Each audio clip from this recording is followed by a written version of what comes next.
নমস্কার বন্ধুরা, আমি চানাচুর কিভাবে বানাই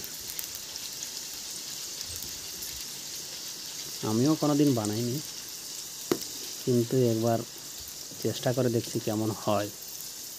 আমি চানাচুর বানাচ্ছি। এই তার উপকরণ, এই তার মশলা,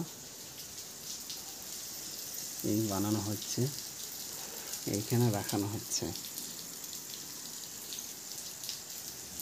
কেমন হবে কে জানি না।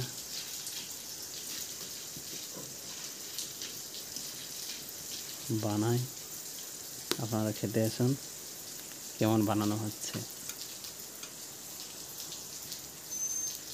এই বৃষ্টির মধ্যে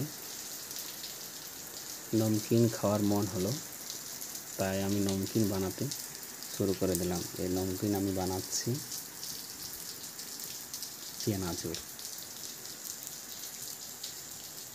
এই হচ্ছে বানার নিয়ম পদ্ধতি। এতে মশলা রেখেছি, এতে চানা। লাস্টে বানা আমার চানাচুর হয়ে গেল, কিন্তু এখনো বৃষ্টি সমাপ্ত হয়নি।